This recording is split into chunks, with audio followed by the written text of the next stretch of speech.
Yo, what is going on YouTube? This is your boy Dan, aka aDrive. Bringing you guys our team builder here for week 8 of the UCL. The St. Louis Rampardos are taking on the Grand Canyon Greninjas and my good friend Twit, the homie with the fro. If you guys are hyped for this video, show your love on that like button down below and definitely make sure you guys subscribe if you're new. We'll talk a little bit about Twit's team and then we'll talk about our team and how I'm going to plan to beat him, hopefully. And he's got a very, very powerful team. However, he has struggled a little bit this season. I believe he's 1 win and 6 losses. We are 4 wins and 3 losses, picking up a nice win last week, although it was quite narrow over David. We did win, and I'm hoping to continue that momentum against Twit. I'm not exactly a big fan of the matchup that we have, but I'm hoping that we can pull out a win nevertheless. So let's talk a little bit about his team here. He's got a Skarmory. Skarmory is a very, very good defensive Pokemon, very good physically defensive, sets up hazards, spikes, stealth rocks, could whirlwind you out so you can't really set up on it. Also has the ability to defog away those hazards. He's got Charizard, but more specifically Charizard X, Mega Charizard X,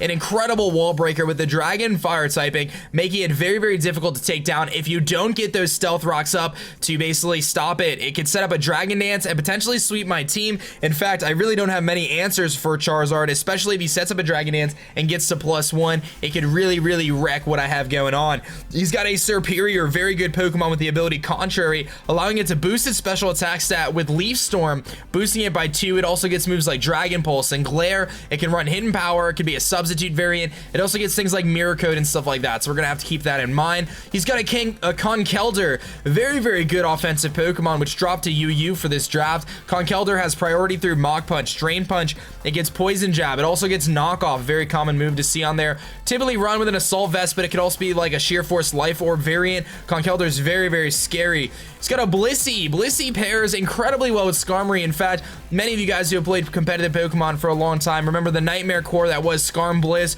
Skarmory and Blissey, or even Skarmory Chansey.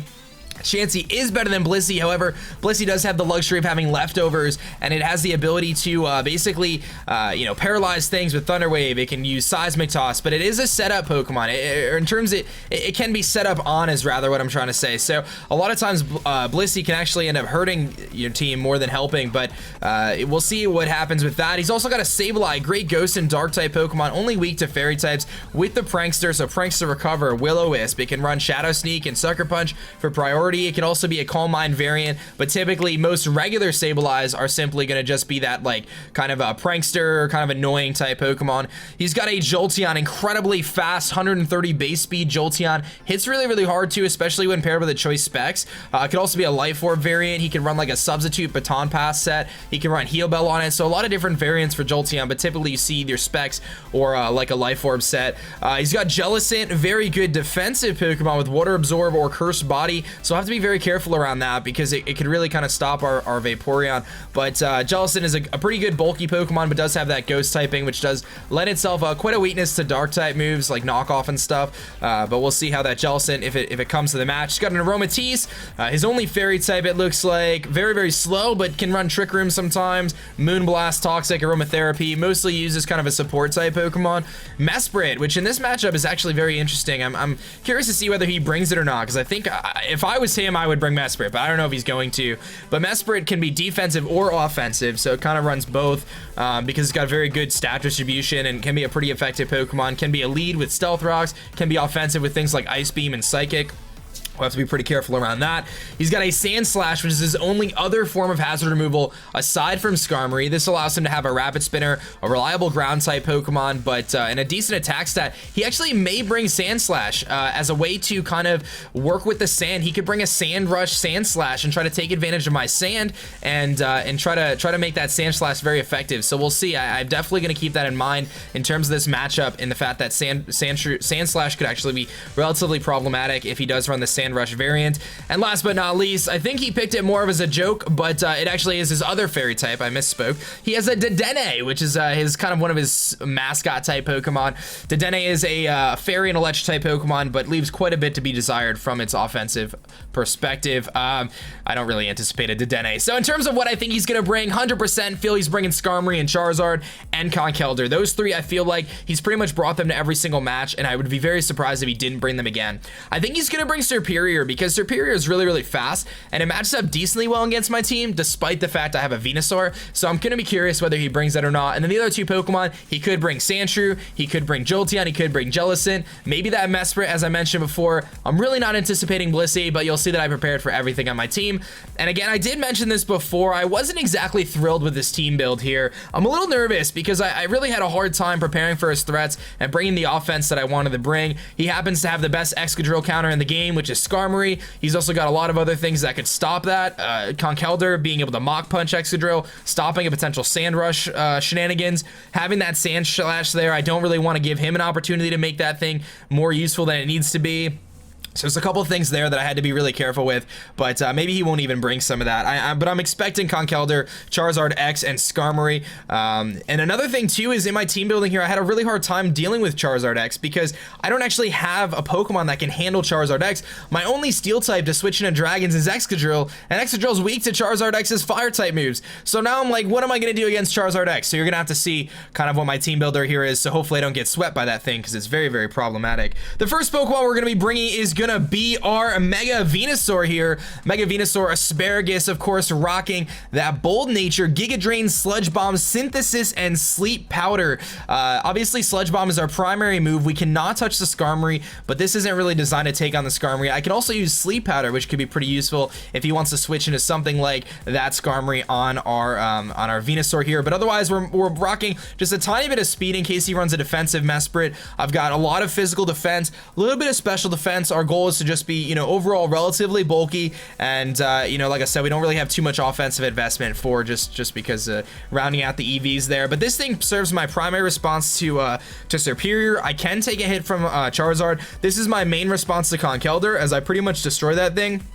Even though Conkeldurr could really kind of hit us pretty hard, we should be able to beat it. This checks Jellicent, it checks Jolteon, it checks Aromatisse, it checks the Sand Slash, the Dedenne, and it can come in on the Sableye and Giga Drain. So a lot of things that Venusaur really kind of brings together here, but it does have a tough matchup against the Charizard somewhat. It could be problematic against the Skarmory because I can't really do much to it, and Hidden Power Fire just wasn't worth it to me. I really like the idea of having Sleep Powder this week, even though it's a 75% accurate move. Our next Pokemon is going to be Earhart here, and we are bringing a very unique Salamence set this week. I wanted to bring a Life Orb Draco Meteor set, and that was my original plan because he doesn't really have an answer for it. I was gonna bring Life Orb, Draco Meteor, Fire Blast, Outrage, and I think Iron Tail, and that really destroys the entire team. I 2 KO Blissey with Outrage, I Iron Tail, 2 KO the Aromatisse, Fire Blast kills the Skarmory, but I realized that that set just wasn't gonna work because I had no response to Charizard X if it's set up on me, and I do not want to get swept by that thing because I know how big of a threat it is, and to me it's honestly his biggest offensive threat. So what I'm bringing is a max HP, or close to max HP, max defense, defensive Salamence with Intimidate and the Habanberry. So basically, if I intimidate the Charizard and he's +1, I can leave any hit from Charizard with that Habanberry and actually do up to 80 something, 85, 87% with Dragon Pulse and potentially knock it out after like Flare Blitz recoil or whatever it may be, Stealth Rock recoil, obviously chip damage, etc. So that's going to be really crucial. This is my primary response to that Charizard if it kills something. If it starts setting up, this is what I handle it with. I've got Fire Blast on here as well to catch that Skarmory. I 2 KO the Skarmory. I can 2 KO the Serperior and the Conkeldurr with Aerial Ace. So you might be like, why are you running Aerial Ace? It's kind of weird, but Aerial Ace actually 2 KOs the Conkeldurr and 2 KOs the Serperior, which is really nice, and having the ability to switch into Conkeldurr as well as another response, similarly to how Venusaur is going to function. I can take an Ice Punch from a Conkeldurr, especially if it's an AV variant. If I get that Intimidate off, I could definitely take that Ice Punch. So a couple things to note there. This thing also serves a pretty decent response to some of his other Pokemon in terms of some of his weaker wall type Pokemon, but ideally this thing is there to check the Charizard X, and also if things get kind of crazy and that Serperior comes in, hits a Leaf Blade, and then tries to fire off a Dragon Pulse, I can live that Dragon Pulse with my Habanberry. So Really, this set is designed to make sure I don't get beat by Charizard X. You know, Charizard X may pick up a kill, but this should stop it from doing anything further.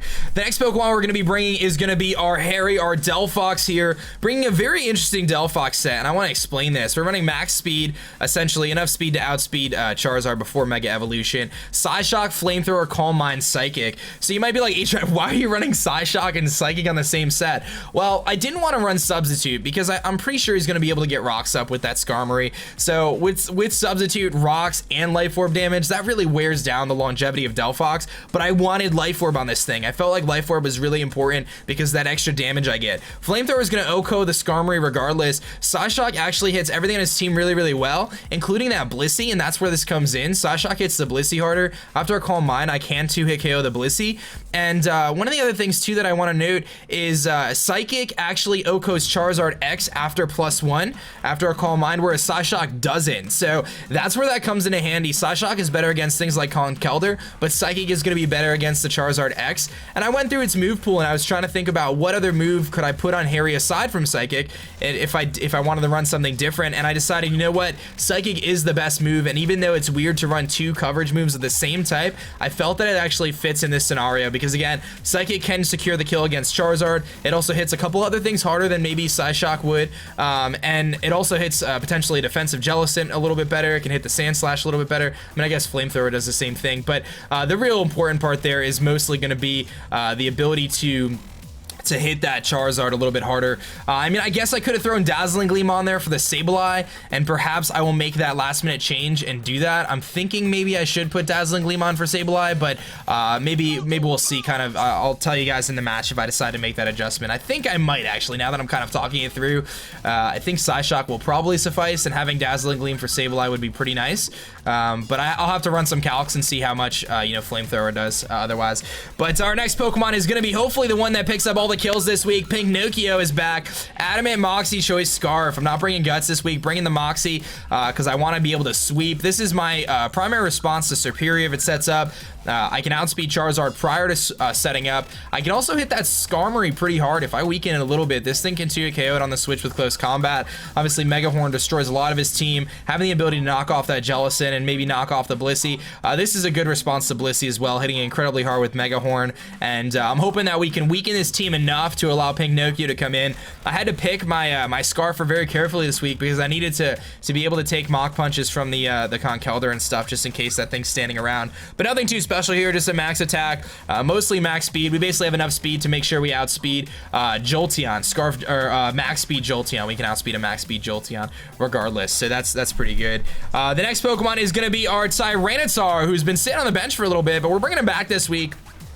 Impish Nature, Stealth Rock, Rock Slide, Fire Blast, and Thunder Wave. So a little bit of T-Wave, Rock Slide shenanigans here. Rock Slide does a tremendous amount to that Charizard, and this is another response to Charizard if I need it, if he doesn't carry Earthquake, which I don't think he will. He's going to probably run Dragon Dance, Roost, Flare Blitz, and then Dragon Claw or Outrage. I don't anticipate him to run Earthquake, but because Outrage can 2-hit KO usually unless I'm defensive. But I am defensive. I'm fully physically defensive, pretty much, or very, very physically defensive. I've got max HP, a tiny bit of special attack. I have 12 speed on there, 60 defense, and 180 special defense. So the 12 speed is to ensure that I outspeed a speed creeping Jellicent, just in case he tries to be cheeky there. I didn't want to run a negative. It's kind of weird. I'm running a negative special attack nature, but I have some special attack investment. I didn't want to run negative speed because I felt like being outpaced by Jellicent would not be very fun, even with Thunder Wave. And I didn't, the negative special attack doesn't hinder Fire Blast. It's still 2-hit KOs the Skarmory, which is what I want it for.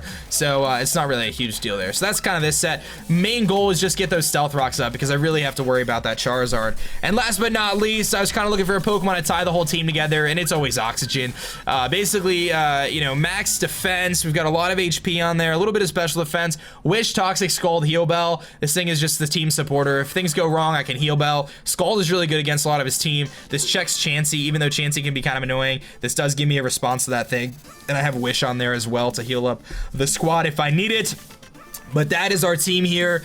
So like I said, I'm not exactly the most thrilled about this matchup because my team on paper just does not look good against his. I decided not to bring Excadrill because of that Skarmory, and I was worried about, you know, Conkeldurr, Serperior, you know, Jellicent, Charizard. All these Pokemon beat Excadrill, and it just wasn't gonna work for me. So that's kind of why I made those adjustments that I made. So we'll see what happens, man. I'm hoping to pick up another win. We definitely need the win if we want to stay in this playoff race here. So hopefully that'll happen. But I hope you guys did enjoy this video. My name is Dan, also by aDrive, and I'm gonna catch you guys later. Peace.